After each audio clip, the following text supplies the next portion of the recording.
Bonsoir, bonjour, ça dépend de l'heure où vous aurez ma vidéo. Euh, je vous remercie mes chers followers, les gens qui aiment bien mes vidéos. Je salue mes amis de la vérité, Siena, Danny Scorpio, Cletus, Fom TV, Serge Tamba. Alors, Madame Odile Yogo, ma mère. Donc, en ce dimanche 3 août, je vous salue tous mes chers followers, je vous remercie. Partagez la vidéo. Quand vous allez la voir, partagez la vidéo. Je salue aussi notre grand Pichichi, notre héros national, Samuel Eto'o-Fils, pour le bon travail qu'il fait. Aujourd'hui, je ne vais pas parler football, je ne vais pas parler... disons que je vais le faire après, mais je voudrais un peu faire comme mes amis Danny Scorpio et Cletus, qui eux ils sont très forts en politique. Moi, j'ai choisi un petit sujet, je vais juste faire une petite capsule pour poser un certain nombre de questions ou faire un tout petit développement concernant Monsieur Yebga du Manidem, Bombok Yebga du Manidem. Je voudrais poser un certain nombre de questions assez profondeurs du MRC et de tous leurs affidés, parce que j'ai essayé d'observer sur le net, ce monsieur est mangé dans toutes les sauces. Pourtant, peut-être qu'il faut qu'on se pose certaines questions. Je ne dis pas que ceux qui le font n'ont pas raison ou que c'est lui qui a raison, mais posons-nous un peu de bonnes questions. Alors, pour commencer, je pense que la première chose qu'on lui reproche, les partisans du MRC ou les gens du MRC et maintenant ceux du Manidem aussi, auxquels il appartient, même si paraît-il il a été exclu, mais l'exclusion est une sanction, ça n'empêche que quelqu'un soit d'un mouvement ou d'un courant politique. Donc, la première question que je veux poser aux partisans du MRC,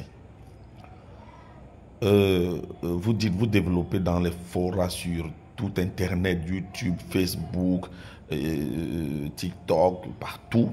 C'est une déferlante sur Yebga et sa famille, parce que je pense que même sa famille est menacée. Les gens disent à sa famille, on promet à ses enfants, à toute sa famille des choses pas correctes, simplement parce qu'il aurait bloqué ou alors serait à l'origine du fait qu'on recale la candidature du leader du MRC, qui est maintenant le leader du Manidem, ou alors qui a fait un Yango chez Manidem. Donc, la question que je voudrais poser, ok, si vous dites que, parce que paraît-il, c'est le ministre de l'administration territoriale, M. Atangadji, qui aurait fabriqué Yebga avec tout le régime en place, pour qu'ils viennent s'opposer. La première question que je pose, est-ce que Yebga est bien dû au Manidem depuis très longtemps? Si oui, est-ce que votre argument la tient? C'est-à-dire que si Yebga est au Manidem depuis des dizaines d'années ou des années et des années. Bon. La deuxième question que je posais, est-ce que la procédure d'exclusion de M. Yebga du Manidem n'est pas entachée? Parce que pour ceux qui ont regardé l'interview de M. Anissé Kane avec je ne sais plus quel journaliste, on lui pose bien la question. Et lui-même, il reconnaît en filigrane qu'il est passé quelque part en force pour devenir président du Manidem et exclure Yebga.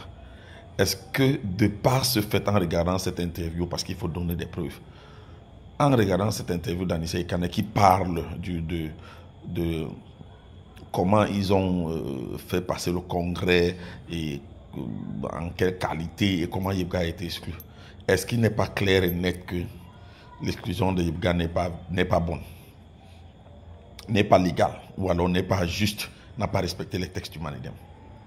Donc les textes du Manidem en fait ont été violés quelque part.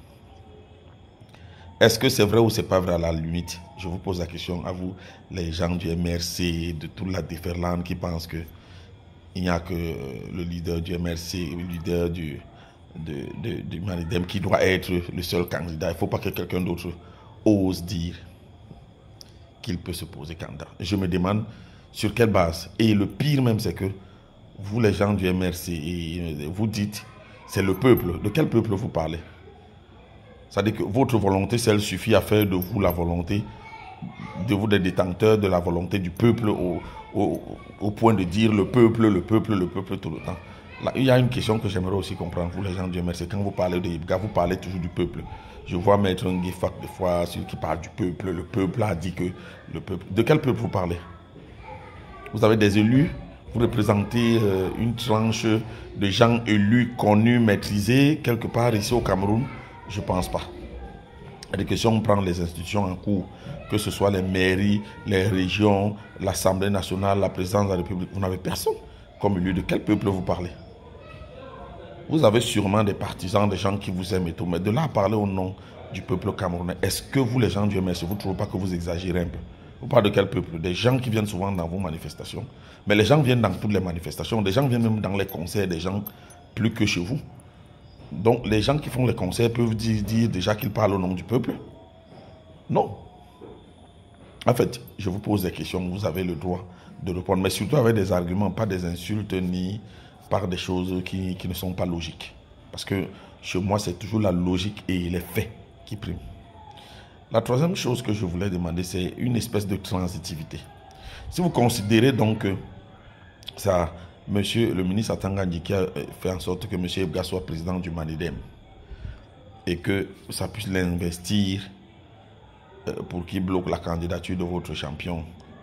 Alors, je vous repose la question. Si votre champion donc est passé par M. Kane, qui lui-même a aussi eu l'autorisation du ministre Atanga Ndjiki, ça veut pas, par transitivité, ça veut aussi dire que c'est M. Atanga Ndjiki qui permet aussi à votre champion du MRC de se retrouver candidat à travers, ou de prétendre être candidat à travers le Manidem. Parce que c'est bien M. Atanga Ndjiki.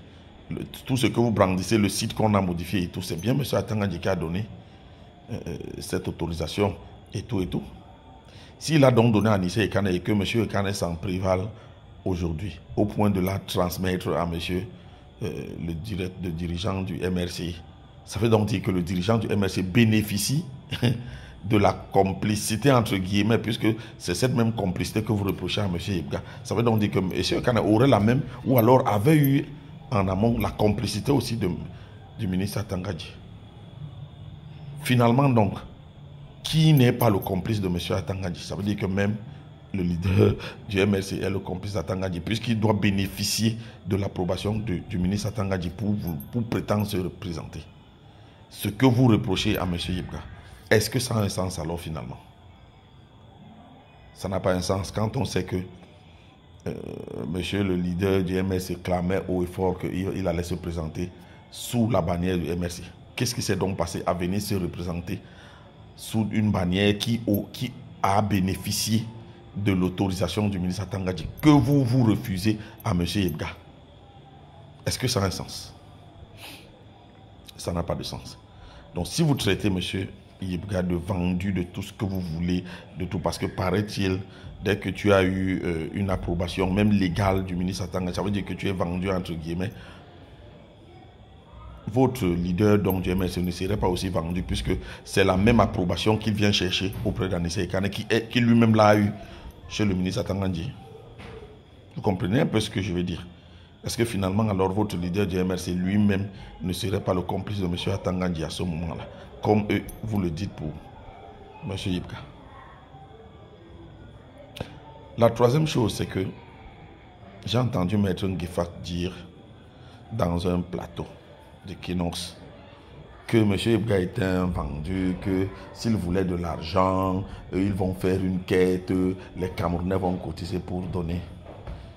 Mais M. Nguifak et tous les fervents partisans du MRC, si on vous disait que vous avez donné de l'argent à M. Ekane pour qu'il vous... Je dis si on vous disait, je n'ai pas dit que je ne veux pas avoir de procès, je n'ai pas l'argent. J'ai une question que je pose au conditionnel.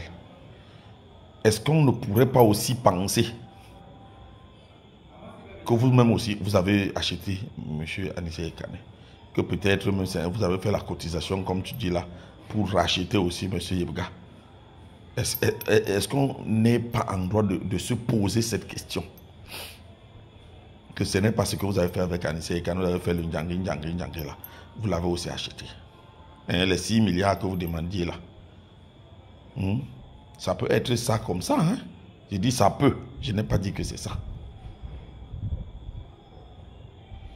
Donc, comprenons-nous bien ce que vous reprochez à M. Yebga là.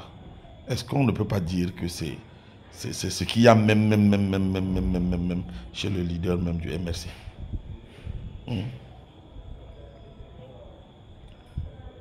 Voilà. Et la dernière question que je voulais vous poser. Tout le temps que vous aimez dire, oui, il faut que les gens se posent à la... Ça veut dire que personne ne doit... Monsieur Kamto, pour vous, le président du MRC a comme une mission messianique. C'est lui seul qui doit être le candidat. Quelqu'un d'autre ne doit pas être candidat. Le président Paul Biya est vieux, il ne doit pas se présenter. Yebga ne doit pas se présenter.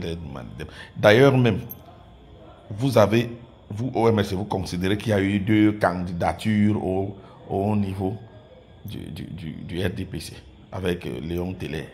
C'est très gentil de le dire. Pourquoi vous ne l'acceptez pas aussi au niveau du Manidem maintenant? Pourquoi est-ce que ça vous cause problème? Pourquoi vous considérez qu'il y a 2 candidats au niveau, mais chez le président du MRC, il est le seul investi par un imaginaire peuple à qui il représente. Est-ce que vous ne comprenez pas que votre lubie, c'est-à-dire que votre vue d'esprit là que vous voulez imposer aux gens, que c'est Kamto seul qui doit être candidat à l'élection et être président, que c'est lui qui est programmé pour président, vous ne pensez pas que c'est quelque chose qui est une lubie, qui ne colle pas, qui est un peu... Vous voulez obliger, vous voulez imposer aux Camerounais une candidature qui vous plaît et dire que c'est le peuple? Voilà les questions que je voulais vous poser. Merci beaucoup. Soyez gentils de ne pas m'insulter. Partagez mes followers, s'il vous plaît.